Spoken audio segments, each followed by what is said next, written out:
Good morning and welcome to Sports and Shorts Tailgate Edition right here on 92.9 KVRE, online at kvre.com and on iHeartRadio. With Tracy Simpson, I'm Mark Oliver. Tracy, happy May. We've made it to the 5th month of the season, and that means that high school baseball is closely approaching the finish line in conference play, the postseason right around the corner, and we begin this week's show with a red-hot team right here in Garland County that has been tearing the cover off the baseball all season long. We're joined by head coach of the Lake Hamilton Wolves, Coach Matt Wiegand. Coach, thank you so much for joining us today.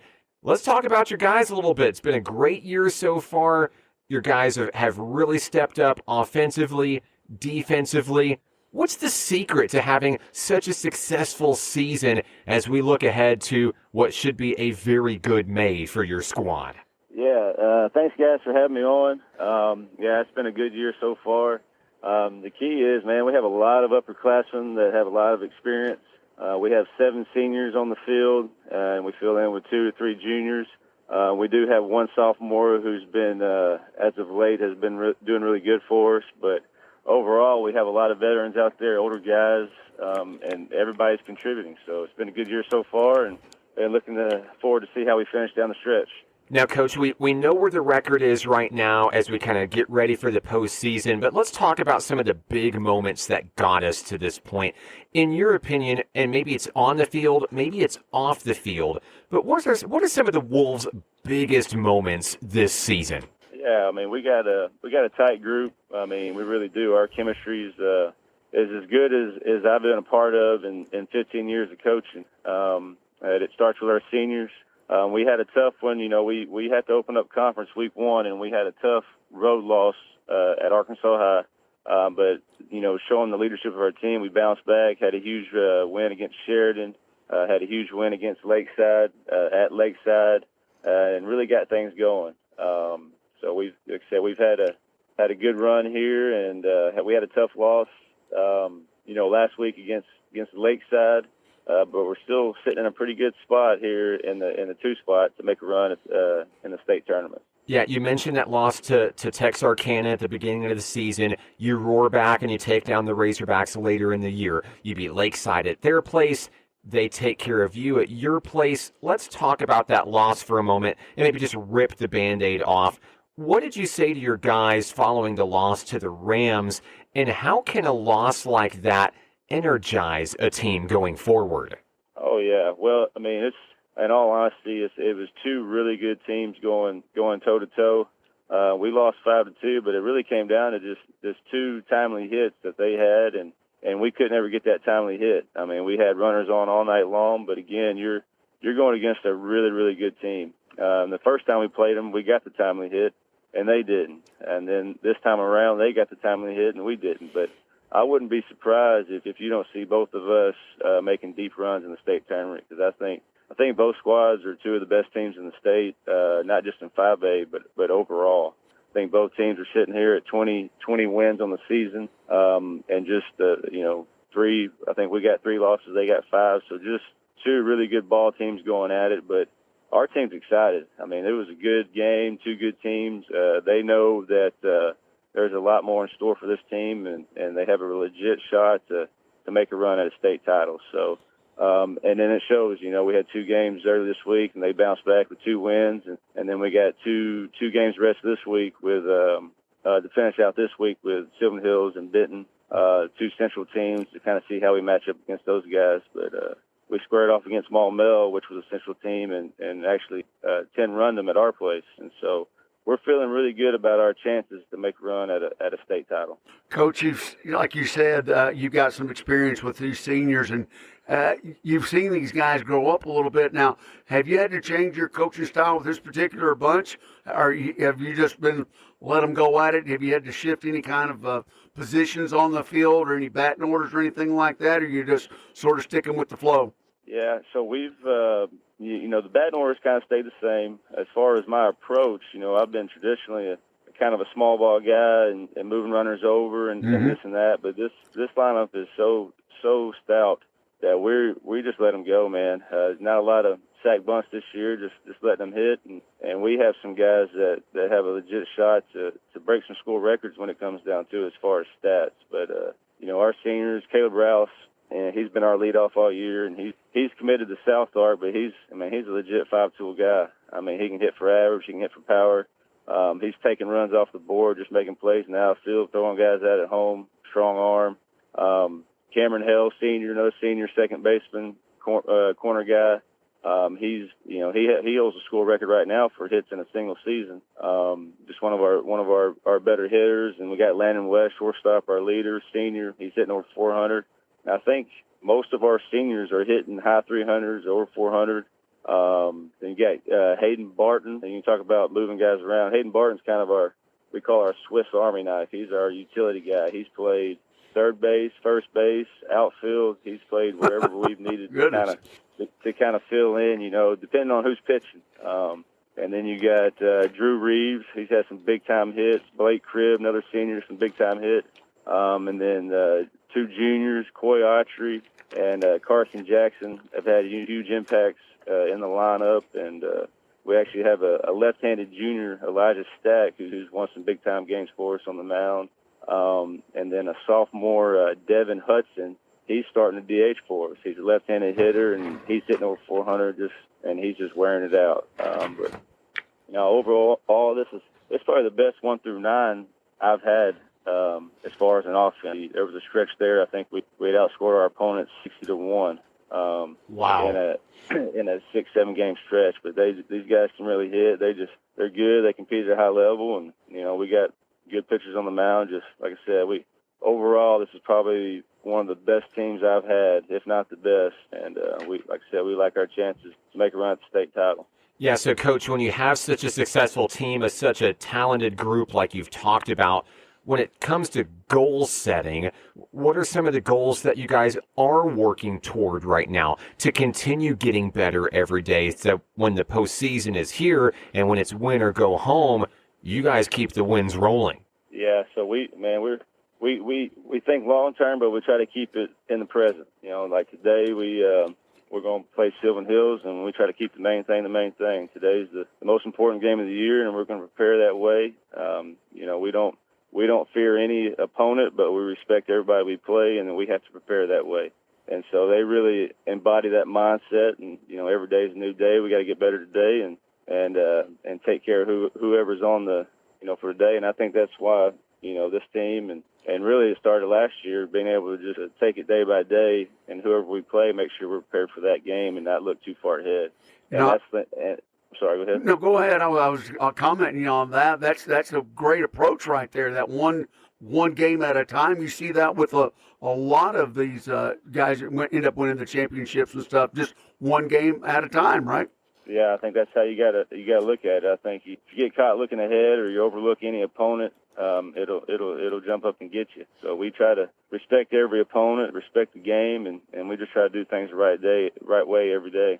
So, Coach, looking at the schedule coming up for this upcoming week, a couple of big home games, El Dorado, Whitehall, and then just a quick hop, skip, and a jump through the woods over to Bryant. So 3 fairly local opportunities to see the Wolves in action. Which of those games do you feel like is the must-see game for our listeners to make sure they are in attendance at? Yeah, so I think both games next week are going to be really good games. El Dorado is starting to get it going, but Whitehall on Friday, it's our senior night, and our seniors, they've done so much for our program just to come out and celebrate those guys. But Whitehall is the record does not show the quality of that team. They're really young, but they're very talented. They're a dangerous team, and I think on that Friday they may be playing to get into the state tournament, so they'll be coming out, guns a-blazing, and then, of course, we're sitting there and could possibly be playing for a conference championship.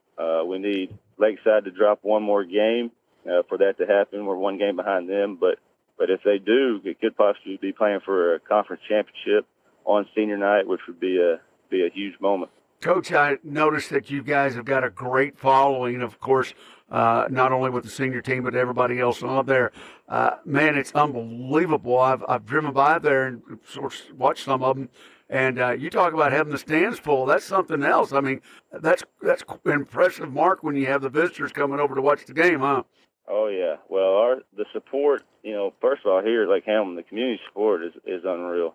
I mean, they rally behind athletics like nothing I've ever seen. I've been to a lot of different schools, but this community, man, they love their athletics. They love their baseball, and it's packed out every night. But we also play. I think we looked at it last night. We have played so far 14 top 25 teams. So when you're squaring off against good teams, normally they have good following. So not only do we have a good home crowd, but the visiting crowd comes as well. And like I said, we pack that ballpark out. It's a great atmosphere. And we've had a lot of big games this year, so it's been a lot of fun. Yeah, Coach, of course, you know the saying, in order to be the best, you have to beat the best, and Lake Hamilton has certainly done that all season long. One more question for you before we let you go today. Tell us about a funny or interesting story with you and the guys this year. Maybe it's in a game, maybe it's on a bus ride, in a practice. Take us behind the scenes of maybe a lighthearted moment with you and the guys this year. Well, if one thing stands out, the bus rides for Lake Hamilton baseball are like none other. They always bring a speaker, and it's like Soul Train on the bus, especially after a win and a big win. I mean, we got some dancers on our team. Zaid Cox, one of our juniors, that boy's got some moves, but they get the speaker going and they get to dancing, and it's a good time. So those are memories I'll have forever with those guys, because it's just a special group. Man, they have a lot of fun. We have a lot of characters with a lot of character. I like that one. That's a good one right there. A lot of characters. Can I quote that one? Can I use that one on the radio sometime, Coach? Oh yeah, absolutely. Well, we wish the best of luck to you at the remaining of the season, and quite the experience being with those kids. I know it's always a lot of fun, and maybe we'll check out some of your dance moves sometimes, okay? Sounds good. Coach Matt Wiegand of the Lake Hamilton Wolves baseball team.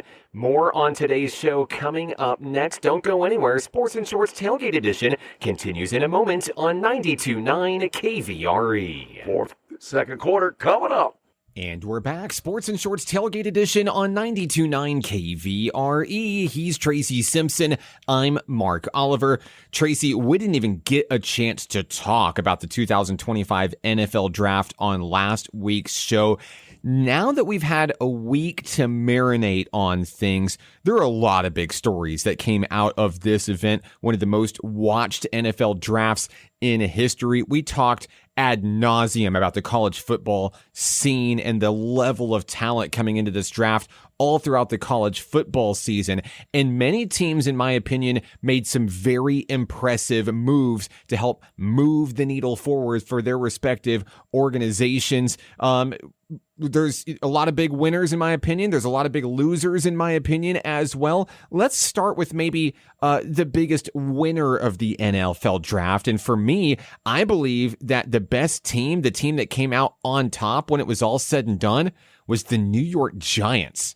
So this is a team, Tracy, they let running back Saquon Barkley walk last season, okay? Mm-hmm. And they were like, what are you doing? They have Daniel Jones as the quarterback, and it was one of the biggest quarterback flops in recent memory. And what was the result of Saquon Barkley being traded, not only traded, but traded in the same division to Philadelphia? A nearly historic season, capped with, guess what? A Super Bowl ring. A huge flop on the Giants' end, right? This is a team that has been demoted, to basically a laughingstock in the NFC East. The Giants seemingly turned that around with the draft this year, showing its identity to the world that, hey, we're going to be defense first. All of the Giants teams that were successful in the past, whereas the 80s or the Tom Coughlin era, the 2 Eli Manning Super Bowl wins, defense led the charge in those. We're going to rest our hands on our defense as well. They picked up dynamic edge rusher Abdul Carter with the 3rd overall pick. They also got a great defensive tackle in Darius Alexander down the list in the draft. And offensively, they added their quarterback of the future in Jackson Dart. It's a fierce competitor, really showed, I think, what he's capable of during the Senior Bowl this year. And in the 4th round, they added Arizona State running back Cam Skattebo. We talked about him a lot during the college football season. As a 4th-round pick, this running back was an absolute steal. He's a 5'11", 215-pound bowling ball that goes north and south down the field. He demolishes opposing lines and is a natural receiver out of the backfield. I'm not saying that New York Giants are now the Super Bowl contender or even the team to maybe win the NFC East this season, and especially in a league where Washington was red hot, Philadelphia won the Super Bowl, and Dallas was there in the mix as well. But if I am a fan of an NFC East team, which I'm not, but I know you are, and many listeners on our show are NFC East fans, I think I'd start paying attention to what the Giants are doing right here. Well, they've restructured everything. Obviously, they knew they were the laughingstock, Mark, just like what you're talking about. And you got two choices: embrace it, or change it, and they're going to definitely change it. You've seen that in the front office already, and that's where it all starts, right there in the front office. Okay, they did some switcheroos over there, and you know as well as I do, as we've seen front offices around the league right now, a lot of changes going on. And the thing about it is, and by the way, Skattebo, hey, dude's got some soft hands too, if you recall. Oh, he had 11 catches in that one. Put Arizona State in the CFP almost single-handedly. So anyway, I just had to throw that one in there, everybody. But you're right, Mark. They are the one right now because everybody's on fire. We know what Washington's doing. They're building a new stadium. Okay, they're projected to be in it by 2030. A new owner over there, and then all of a sudden, Philadelphia, boom, bowl champs. Yeah. All right, Dallas. They were sure enough what they had to do. They know that their quarterback was getting killed in the last 2 or 3 years. They pick out a couple of great linemen, of course, out of the SEC, which that's where you either get them there, you get them from Michigan or Wisconsin. Of course, they love Wisconsin, but they shored up theirs. That may be the next juggernaut. I'm not kidding you. I'm going to say with Giants coming up, those 4 teams right there may be the next improved of all, I think, over the course. You're absolutely right. Yeah, no doubt. If this wasn't already the best division in the NFL, it just might be now. Yeah. Well, and of course, a lot of things. Well, what about Kansas City still, and and the Indianapolis, and and those guys on the other side? Well, yeah, they're still good, and Buffalo has proved to be good too, and so has who's that other team over there with their MVP?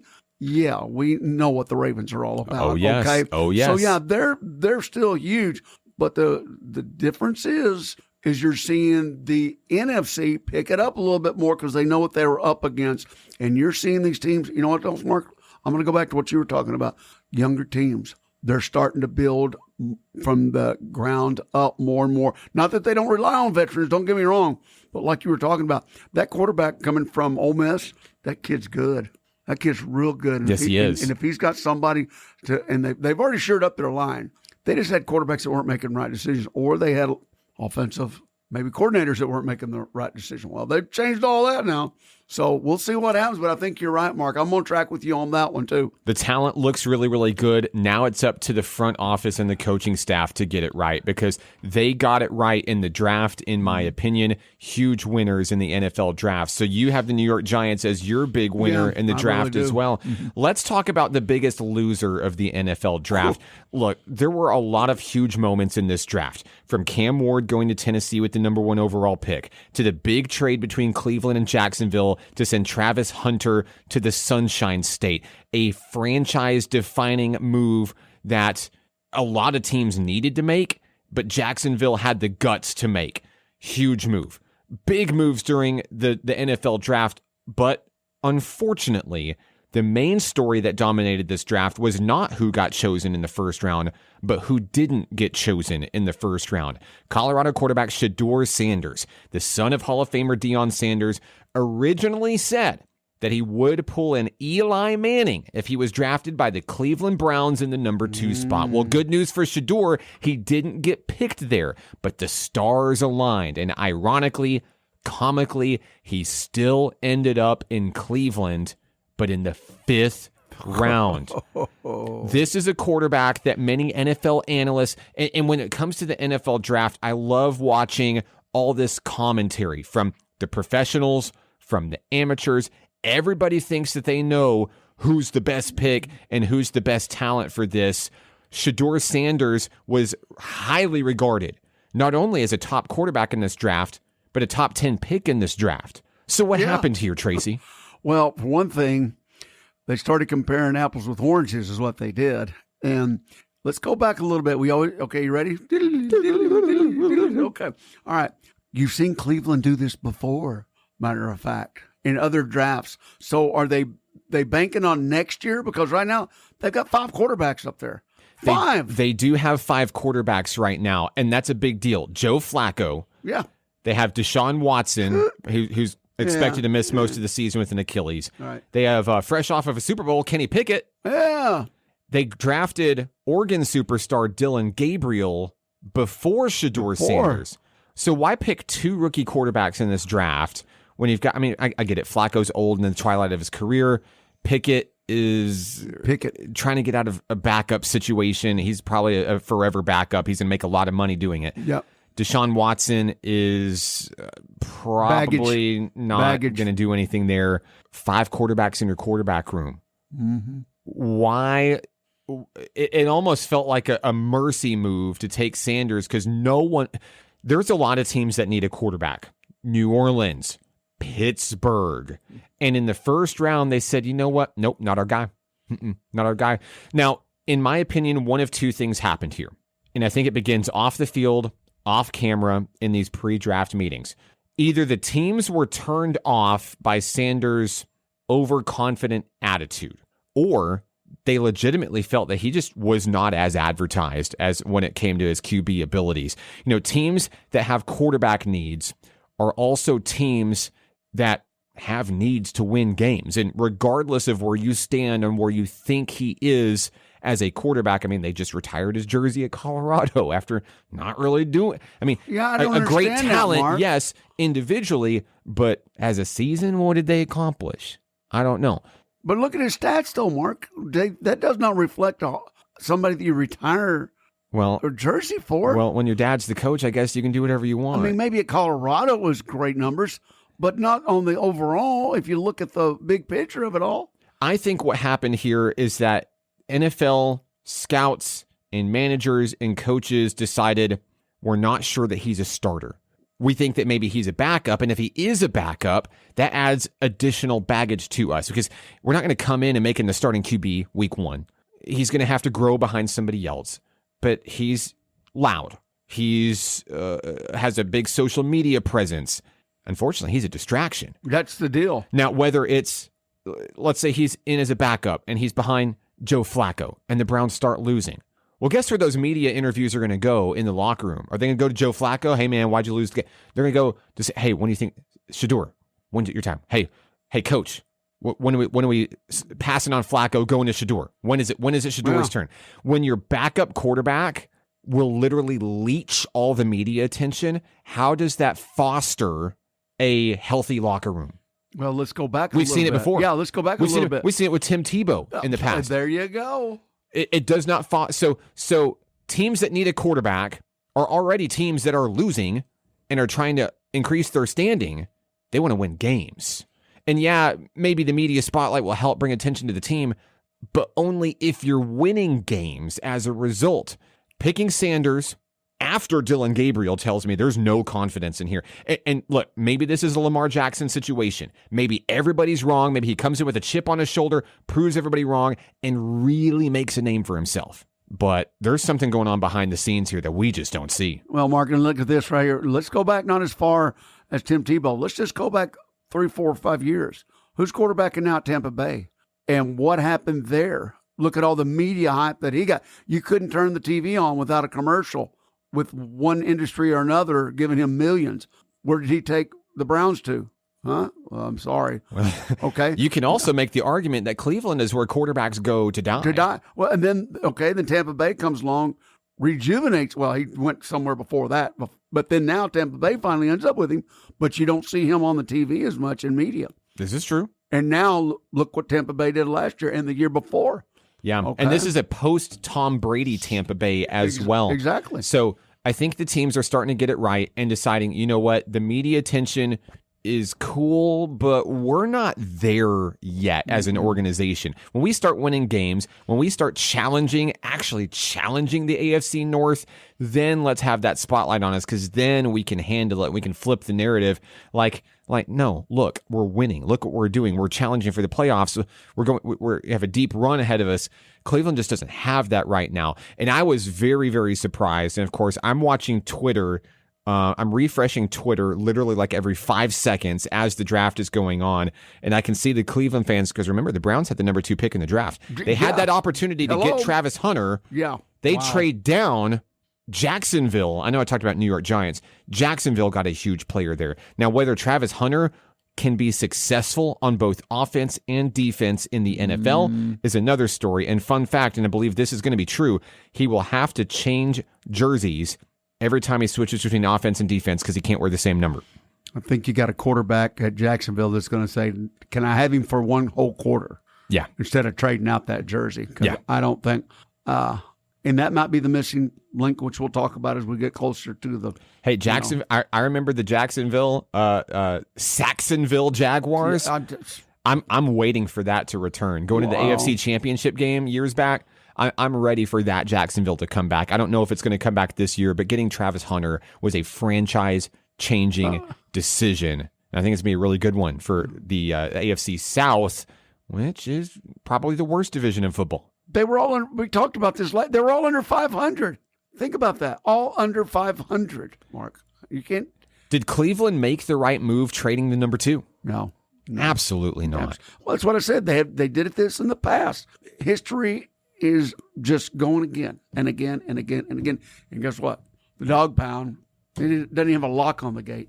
What are your thoughts on the 2025 NFL Draft? We would love to hear from you. You can text the show at any time, 501-915-1300. More on today's show coming up when we come back. This is Sports and Shorts Tailgate Edition on 92.9 KVRE. Third quarter coming up. And we're back, Sports and Shorts Tailgate Edition on 92.9 KVRE. He's Tracy Simpson. I'm Mark Oliver. Tracy, on last week's show, we kind of broke the mold a little bit and talked a little bit ourselves and shared some of our favorite professional sporting events that we've ever been to. We asked our KVRE fans to also do the same, and we chose one story that we'd like to share with everybody on the show that we thought was really, really special. Unfortunately, this individual forgot to provide their name, but when they hear the story, they will know what we're talking about here. It goes, I'm 11 years old.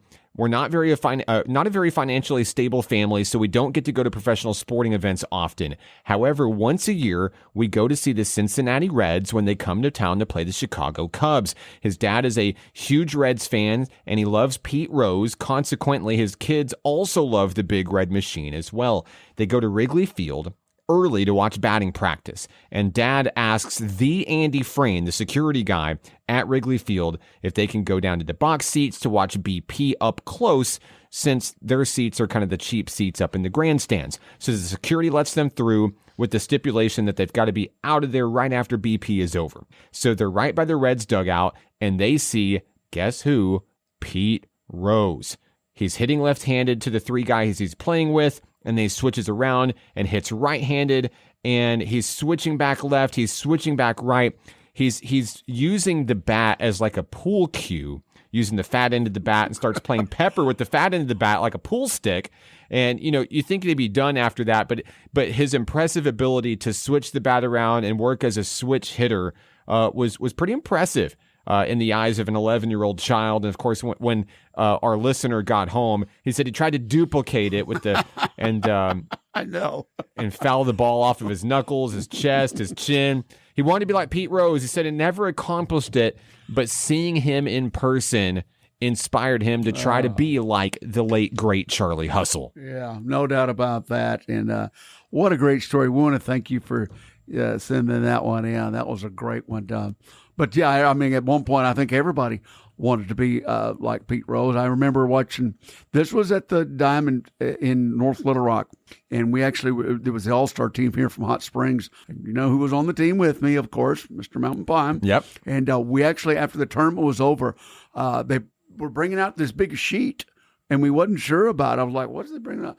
And sure enough, they had the whole World Series, the edited version between, of course, the Cincinnati Reds and the whole schmooze on there against Baltimore.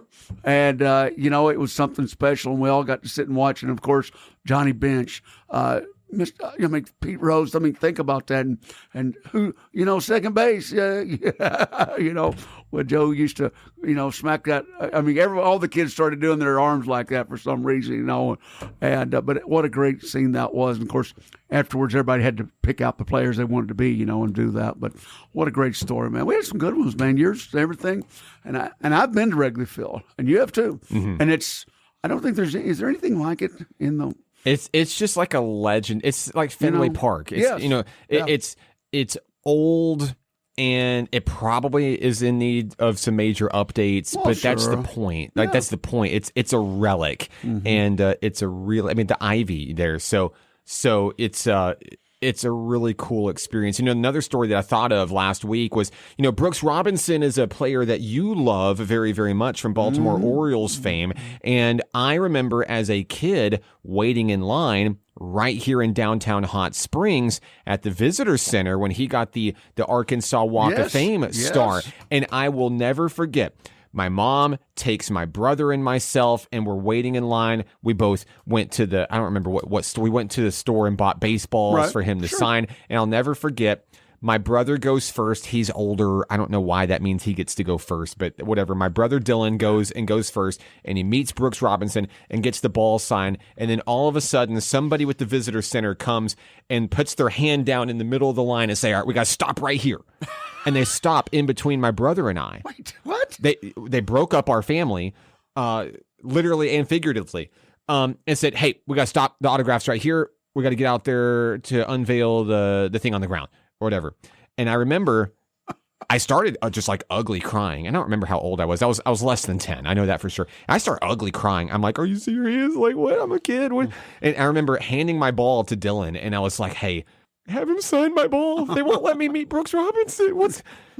I know what Big Brother did. And he did. He Let's talk about the NBA here, Tracy. The NBA playoffs are in full swing right now, but there has been a very notable exit from the playoffs this year. This week, the Los Angeles Lakers, the big experiment with LeBron James and Luka Doncic has ended, at least for the first season here. Right. LA eliminated in Game 5 by too many points. I'm going to tell you that much. Is this the Minnesota Timberwolves? By the Minnesota Timberwolves. Wait a minute. Look at that again. Did you read that right?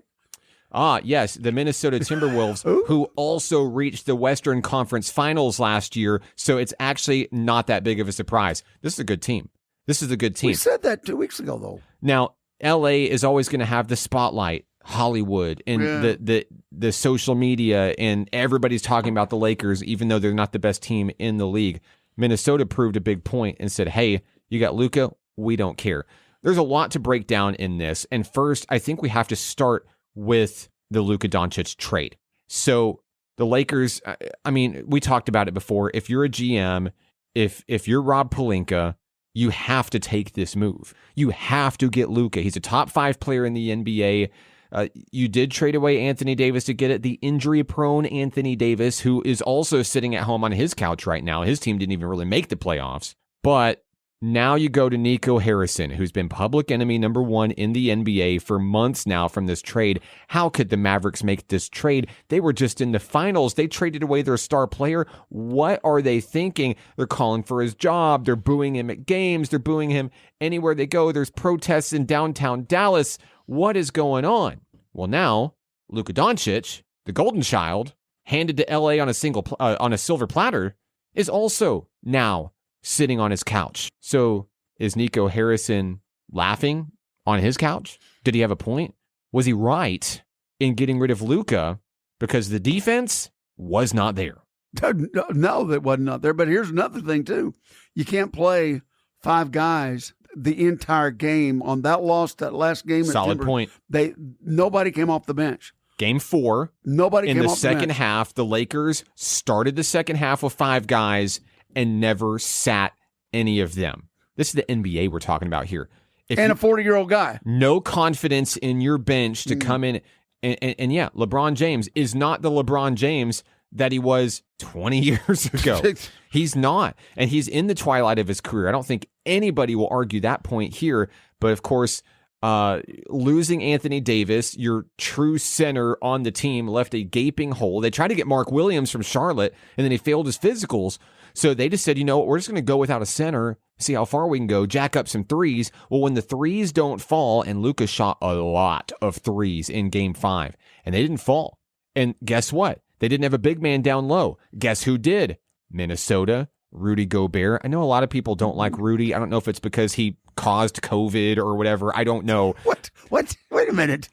I mean, all right. He played with a mask on, Mark. He played with a mask on. No, he touched all the microphones and stuff, and he was the first COVID case, and like the big NBA thing with the thumb. Anyway, he literally is the face of COVID-19 in the United States. There was a big picture of him. I don't understand. But you had a kid from Arkansas that's playing on the Lakers, one of the top 3-point shooters in the league. Austin Reeves. Yes. And guess what? 0 minutes, 0 points, and for the 0 rebounds. And for the second straight season, he came up empty in the postseason. Lights out during the regular season, and I think he's a great NBA talent. But when it comes to the postseason and the games that matter, Reeves has not shown up yet. And I think that's a fair comment to say. Yeah. So Minnesota has Rudy Gobert, a true big. Loved him when he was in Utah, one of my favorite players in the NBA, fun fact. 27 points, 24 rebounds, the first 2020 game in the playoffs in a super long time. He leads his team to the next round of the playoffs. Hats off to Minnesota. They were the better team in this series. But now, of course, LeBron, in the post-game interview, the question always becomes, well, what's next? Is this it for you? Are you done?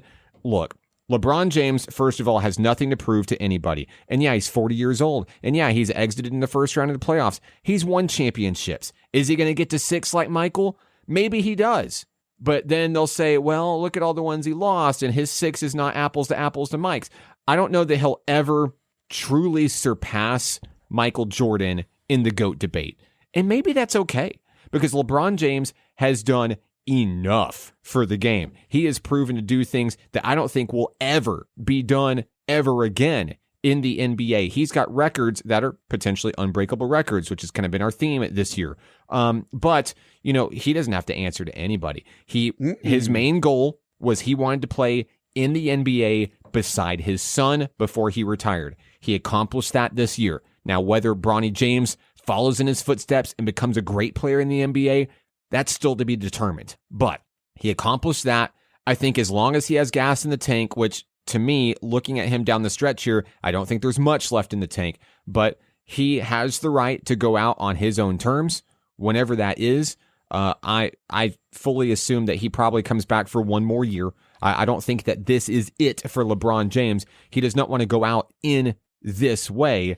They go off in the offseason. They get a big. There are a ton of people entering free agency right now. Giannis Antetokounmpo is one of them. Kevin Durant's going to be a free agent this year, among many big names that will be available. I think James probably runs it back one more year, and maybe he comes out after, the vacation with the family in the summer to think about it. Maybe he says, you know what? I'll go ahead and let this be it, and they'll do the farewell thing, and he's going to have all the tributes at every gymnasium he goes to, one of them, just like the Derek Jeter.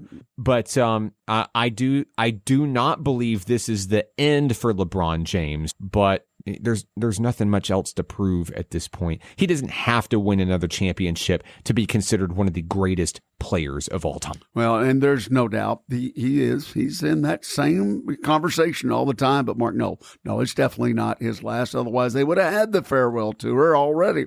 So obviously, that's not in the sequence of things to happen for next year. But obviously, what we're talking about right now is what you were talking about. That's getting a big down low, and maybe, just maybe, this is a thought, play a little bit of defense, somebody out there, and then also, are they going to have the same coach, which we will talk about at a different time. Let's move on to some of the other teams. I want to brag on you, on your Indiana team. definitely proven a point. We talked about Oklahoma City. We talked about Boston. And, yes, they are all still in it. Yeah, so I kind of flopped a little bit thinking that the Lakers could make the WCF. They did not. Timberwolves move on. They're a good team. Of course, Oklahoma City sweeping Memphis in 4 games. I would love to see Memphis turn the tables one year, but they went up against a buzzsaw.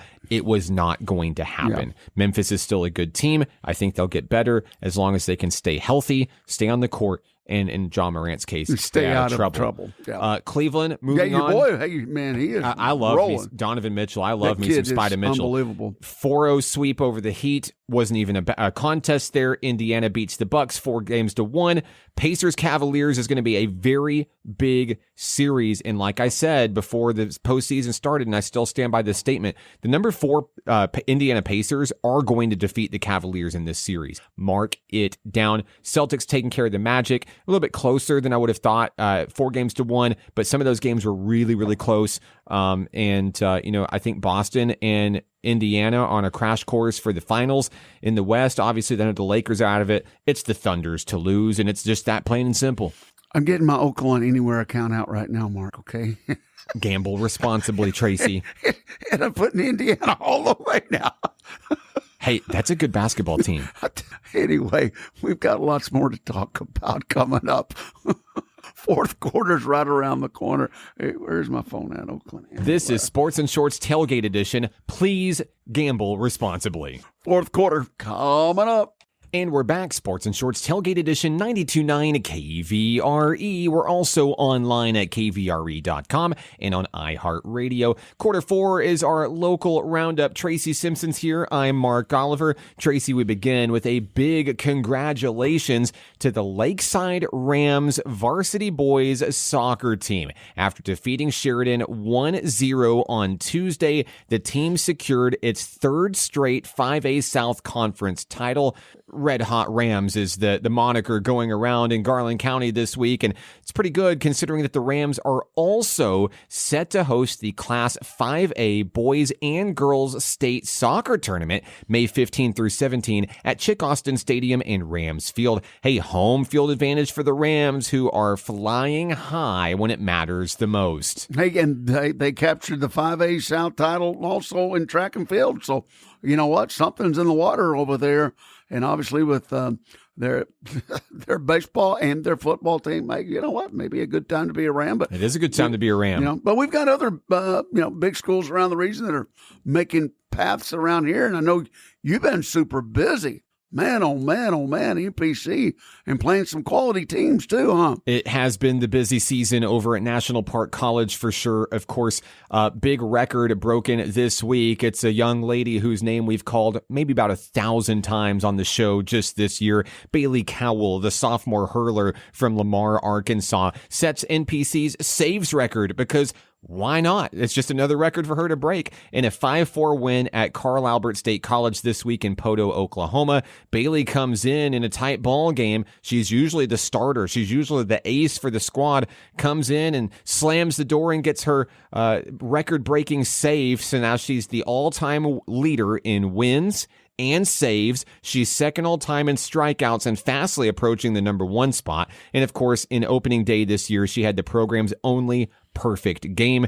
Bailey recently committed to Cotty College in Missouri, and of course will lead NPC in the upcoming NJCAA Region 2 softball tournament held in Ardmore, Oklahoma next week. And we talk about the NJCAA Region 2 tournament. The baseball side will be hosted right here in Hot Springs at Majestic Park. 8 teams vying for a trip. They'll take a brief trip over to Phoenix, Arizona. The winner of this tournament will. They'll play the Arizona champion with the World Series on the line. NPC has home field advantage for the tournament, and NPC looks like they're going to be coming in at the number 2 seed. They've got a very big series today with Southeast Arkansas College. It's sophomore day for the Nighthawks out at the ballpark at 1 o'clock today at Majestic Park. The Nighthawks and Sharks, both teams projected to go into that tournament that begins May 7th at Majestic.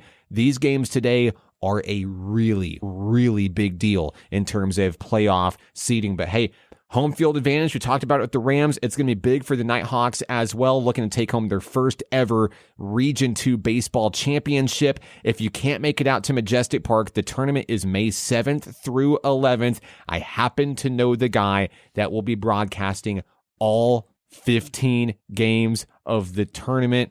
I'm ready. I'm ready. What are you going to be gargling with there, Mark? Orange juice. I just wanted to make certain. I don't know what's in that orange juice. Lukewarm.